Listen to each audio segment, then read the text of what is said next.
Real vehicles, the latest tech, and the pros who make it happen. If it runs, rolls, or rips, we've got it here on Motorhead Garage, presented by NHOU Advanced Rust Protection. Let's get to work.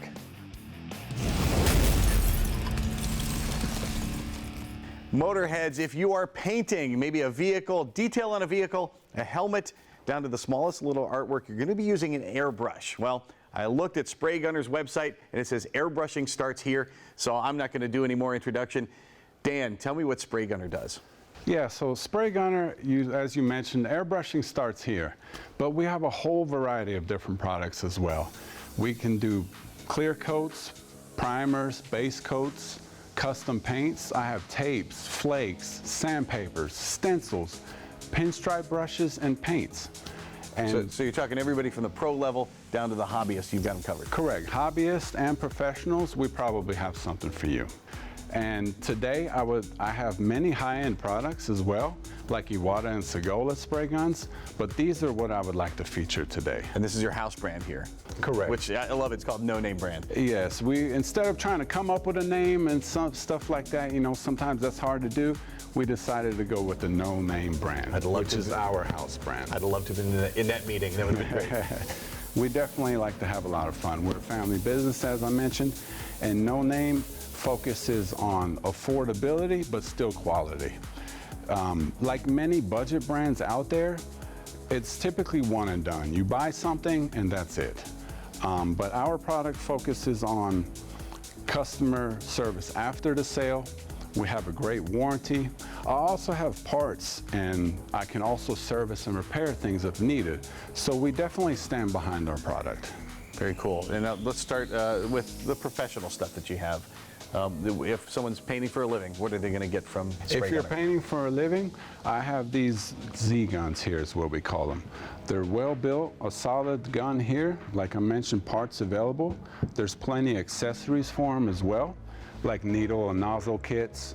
I have a few different regulators to choose from. There's a barrel style and a PSI gauge one. You can use one gun just for about everything. You can adapt it and make it a primer gun if you want to. But I also have clear coat caps as well as base coat caps. So you can use one gun for everything. Earlier you showed me the cup, and let's show the folks at home what makes your cups different than a lot of ones out there. So these are what's called disposable cups. They've been out in the automotive painting industry a long time already, and now we've brought them to our house as well because they are very convenient and over time save you a lot of money. So how they work is you pretty much, every box has one hard cup and then a liner. You would just put that inside, add whatever paint you're going to use. And you can measure it because you've got a gauge right on the side. Correct. So you already don't have to use a mixing cup. So that's already one step eliminated. Then you have your lid with a micron screen on here. So you don't have to use a strainer, which is typically the next thing you would put on here and then put your paint inside. So you eliminate that part of it. Then you snap it into place, make sure it locks all the way around and fits that bladder nicely, and then you would put the hard collar on. So what's convenient and great about these is with the 4-point locking system, it's going to snap right into place. Once you put air onto here, it creates vacuum and gets all the pressure out of here. That way you can spray at weird angles in your wheel wells, upside down, things like that. So gravity's no longer an issue. Very convenient. Love that. I love that. So when you're done painting, just remove this whole system from your spray gun and you're ready to clean the gun and you're all done. Cool, and then moving on down the line here, a little smaller gun. Yeah, so this is kind of a hybrid. It's in the middle of a full-size spray gun, but not quite an airbrush. So good for smaller jobs, touch-ups, things like that. Gotcha, and I love this airbrush here, this whole kit you have there. Yeah, so this is kind of the star of our show, I would say. These are called cordless airbrushes. A great way to get started. It's affordable and it's portable. They come with 2 batteries. There's 2 different airbrushes to choose from. Some people have issues with their hands, so you can have a trigger style or your traditional gravity feed style airbrush. It's just USB charged, and it's a great way to get into airbrushing. And that's it, everything you need is right there. Everything you need is in this kit. So underneath the packaging, there's also an air hose, so you can hook it directly up to your airbrush and be completely mobile. So I could be doing artwork anywhere in any space. Dan, I went to spraygunner.com and I saw you have Iwata and Segola products, which are super high end, and of course the no-name products, that's the budget end of things. What about folks that are looking for something in the middle? And that's where Fuji Spray came in. They fit that gap between the very high end and the budget-friendly brush. Fuji Spray, that is performance you can count on, and you can count on spraygunner.com. If you're a hobbyist, if you're a pro, they've got something for you. Go to spraygunner.com. Hey, we've got a whole lot more in store for you. You'll get a charge out of John Gardner's Tech Tip, and we'll show you the most versatile trailer you will ever see. Keep those engines running. We'll be right back.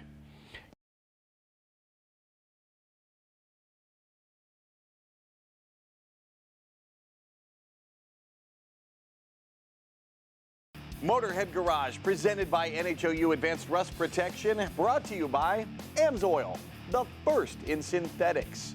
Adrian, Cargo Management Solutions, hauling America's hustle. And by McMahon Alternators, elite alternators and electrical systems. Now, overlanding has become so popular these days, but you can't just buy a rig like this, Mike, and you know, buy it Friday and go out Saturday overlanding. There's so many things to take into consideration. What do you have to think of when you want to do this? Storage, weight, where you're going to pack everything, and what's most important to you. Your tent, rooftop tent, food, water, stuff like that. Just make sure that you know where you're going to put everything. And water being a big part of that, and one of the things you can do now is take jerry cans with you. It's full of water and or jugs, and that's about it. And there's no way to get water when you're out on your campsite. So at Mega Mike's, you've come up with a solution for the storage problem and for bringing water with you. How does the Hydro 3 system for Mega Mike's work? So this unit does everything. It bolts up to the frame of the Gladiator. It takes the place of your spare tire underneath? It does. It takes up that space. And then to bolt it in, you're just using factory mount? Yes, we're using existing holes in the frame. We provide nut plates and all the hardware for it to bolt up to the frame. Very good. How does the Hydro 3 system work? Okay, so with this system, we provide a pump, we have a 0.5 micron filter, a UV light, and a heat exchanger. Okay, and the heat exchanger, because this actually supplies hot water. Yes, it does. So the reason why I did the heat exchanger is because your vehicle offers you a lot. It offers you a way to heat the water. You have air conditioning, you have a heater inside the cab. So with this unit, this heat exchanger right here, you can tie it in line with your heater core. It just in line goes straight right through it. And then your cold water side from the tank goes to the other side of the heater core, and that's what heats your water. And when you talk about hot water, how hot are we talking? It gets up to 135, 140 degrees. No kidding. So you're going to want to mix the cold water side in with that to, get exactly the temperature you want. Hit the sweet spot. Yep, hit that sweet spot. Can I drink this water? I'm sure that's the next thing people are wondering. You can. With the 0.5 micron filter and the UV light, it is potable water. And this is, what, 19 gallons here? This is 19 gallons. And are you limited to the 19 gallons you bring out with you when you hit the road? You are not. So with this system, we provide a suction line. So you can switch the valve over to the suction line, and you can pull out any body of water for as long as you want. And you can still drink it when you pull it out of a river or a lake. Yes, it is still filtered. Still filtered through the 0.5 micron filter and the UV light. Okay, and then that filter there, that's sort of a standard filter, right? Yes, it is. This is a charcoal filter, 0.5 micron. You could buy these anywhere. That filter is the first line of defense, and then in order to make the water drinkable, what do you need after that? We have a UV light. So the filter cleans the water, so the UV light can penetrate it and kills all the germs, all the bacteria in the water. Of course, we can see the control unit behind us with the spigots on there for a shower, whatever you need to use it for. Is that the only way to access the water from the Hydro 3? No, you can tie into the system if you have a kitchen slide, and you have a sink on there. You can tie into this Hydro 3 system and supply water to your kitchen. The off-road world is a rough place, and this is going to be under your vehicle. How is it protected? It's protected by this skid plate right here. So when this bolts to your frame and everything, the skid plate bolts right to the unit. And so it protects everything from rocks, debris, stuff like that. When you're out on the trail, when you're camping, you can save weight, you can save space, fresh water, and oh, by the way, it's a lot more comfortable when you can take a hot shower out there in the wilderness. You can find us all at mega-mikes.com. Hey, send us a note if you want to be our Motorhead of the Week. You can do that through social media or send me an email, dave@motorheadgarage.tv. We'd love to hear why you or someone you know should be Motorhead of the Week. We are Motorhead Garage, presented by NHOU Advanced Rust Protection, and we'll be right back.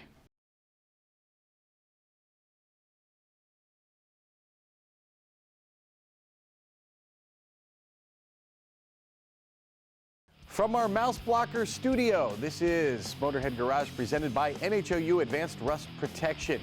Now here's something most drivers don't even know. There can be up to 3 miles of wiring under the hood of a modern vehicle. That means dozens of wiring harnesses, dozens of control units, and we're talking a bunch of different data networks.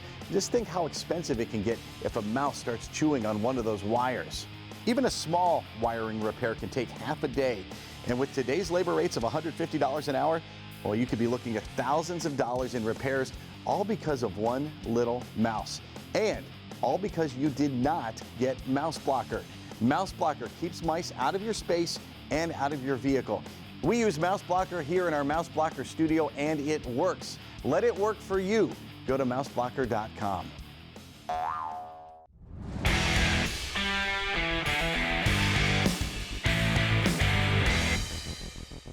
What's the most intimidating tool when it comes to working on vehicles?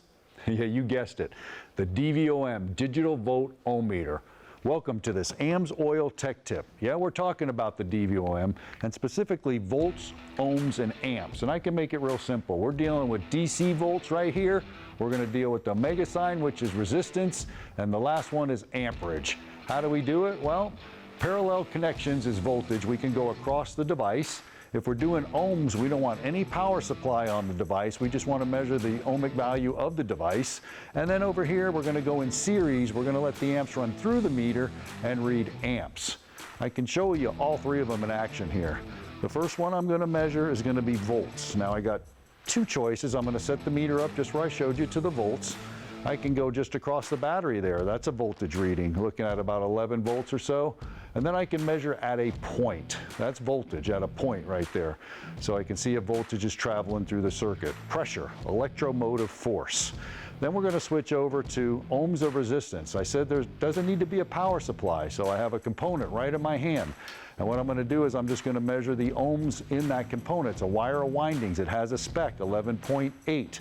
The light bulb has a little resistor inside of there, an element that burns. That's 1.6 ohms of resistance. If it was OL, it means it's open.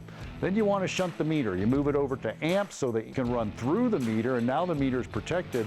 But in order to do amps, you have to open the circuit. So my light bulb's burning, bam, I open up the circuit. Once I open up the circuit, I'm going to use the meter to complete the circuit. It's almost like patching the hole. Now the amps are running through the meter, the light bulb's burning, and there you go, there's the amp reading. So volts, amps, and resistance. Len, if you fool around with electrical and you don't get it right, it could be catastrophic. Our car could burn down. I mean, you have to protect the circuit. Engine though, I got one smoking over there. Could be multiple problems. Yeah, definitely. And usually what you want to do in those situations is figure out what it is real quick. You know, if it's antifreeze, that's not good, but it's not as dangerous. If it's oil, you have to figure out where it's coming from. A lot of times a quick look underneath can kind of diagnose what's going on there. If you've got a leaky valve cover, a leaky rear main, you know, what could be going on there. At the end of the day, you need to get it diagnosed and get it fixed. How can AMSOIL help me prevent those leaks? Well, there's a couple things. All of our formulary, including the high-end synthetics, have seal conditioners built in, so they'll help with the seals to maintain them. But our high mileage oil actually has the seal conditioners boosted to help go in on a vehicle that may have some miles on it to soften up those seals, get them to reseal, and save you some money. Well, don't fool around and let your car end up like one of these. Just like Len said, once you go ahead and fix the leak, you can go ahead and refill it, whether it's a differential, transmission, engine, it doesn't matter. All the fluids you need for your vehicle can be found at amsoil.com.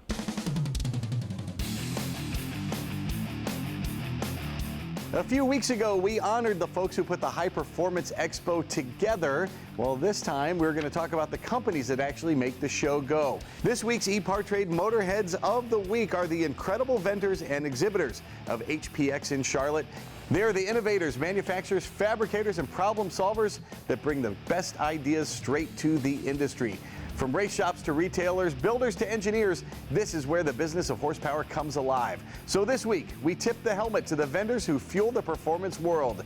The HPX exhibitors are this week's EPARTRADE Motorheads of the Week. And by the way, our crew will be there with them. You can come join us at the High Performance Expo June 2nd, 3rd, and 4th. at the Charlotte Convention Center. Come see the latest in racing technology and some of the movers and shakers of American motorsports. Hey, we're still moving and shaking here on Motorhead Garage, presented by NHOU Advanced Rust Protection. We'll be back in a jiffy. We like showing you highlights from one of our other series. It's called Brand New Muscle Car, and you can find it streaming on our YouTube channel. You're going to love this series, and one of the things I really like about it is that every episode includes a history lesson. I'm Matt Anderson, Curator of Transportation here at the Henry Ford. When we bring cars into the collection, we generally prepare them for long-term storage. So we're draining the fluid, certainly draining the gasoline, disconnecting batteries, removing batteries in many cases. You'll note too, if you look at some of the cars on display, most of them are up on jack stands to keep weight off of the tires.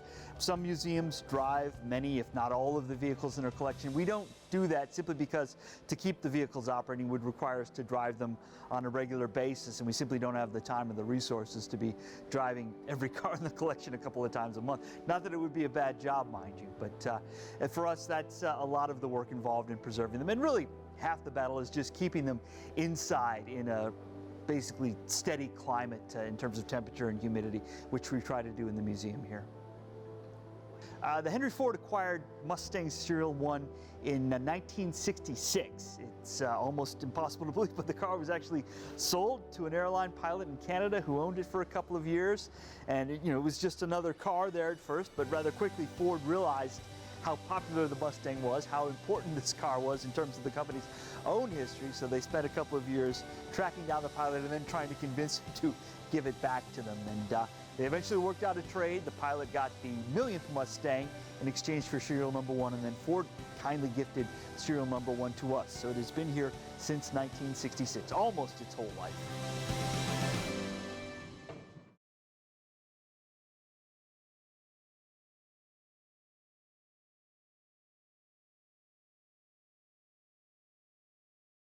Motorhead Garage, presented by NHOU Advanced Rust Protection, is brought to you by Wire Care. We've got what you need to protect your wire and cables. Fuel Guys, changing the way you treat your fuel. And by Clamp Tight.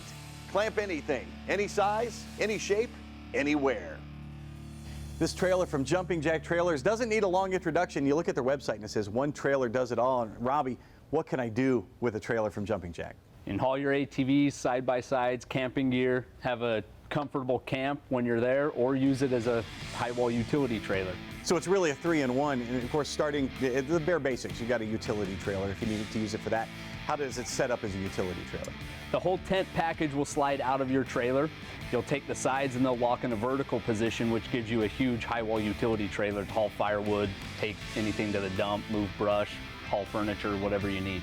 But anybody can be just a utility trailer. So now let's talk about using a Jumping Jack trailer to haul some toys around. Sure. When it's all folded up, it gives you a top deck to load your ATVs, your side-by-sides, camping gear, motorcycles, whatever you want to put right on top of it. But unlike other trailers, you've got a lower deck as well. So what goes on underneath that deck? Your tent is all packaged up in a weather-tight package, ready to deploy once you get to where you're going to camp. And we'll get to the tent here in a minute. Let's talk about actually putting the toys on. Now, how much can I hold on top of the Jumping Jack trailer? You have a couple different sizes, depending on what size, anything from 1 ATV all the way up to 4 ATVs or any of the big side-by-sides or UTVs out there on the market. Which is a lot different from others because you can usually put them nose to tail. Correct. And you're pretty limited there. So. Yeah. And what makes it possible to load them from either the side or the back? Just the way the trailer's designed, if you're loading ATVs, obviously you'll load from the side. The UTVs and side-by-sides a little bit longer, just load right up from the rear of the trailer. And the ramps, then, what happens with those once I'm done? The telescope, like a... Telescoping ramp, yeah, so you'll like just ladder. Collapse it down and slide it underneath your machines right on the top deck of the trailer. Store them right there, strap them down. Now, how durable is this trailer? How much weight is it going to hold? Very durable. Our tandem axle models will haul about 5,000 pounds up on top of them, so it doesn't matter what side-by-side or UTV you have, it will haul it. And it's not just UTVs and ATVs. What kind of stuff do you see people hauling on the trailer from Jumping Jack? Kayaks, canoes, camping gear, motorcycles, cars, whatever you want to put up there. And it'll take the weight. How much does the trailer itself weigh? This is a 17-footer? This is our 17-foot model. It weighs 2,100 pounds. Super light. Super lightweight. Tote behind basically any vehicle out there. And strong at the same time. Correct. How do you ensure quality control at Jumping Jack? We do everything in-house. from all of our welding, manufacturing, everything done right there in-house, so we keep a close eye on everything. Very cool. And now let's talk about the tent here. Once you get where you're going, you take your toys off, and how does it work to take the tent out? Top to bottom takes about 5 minutes to set up the entire tent. Really simple to do, quick and easy.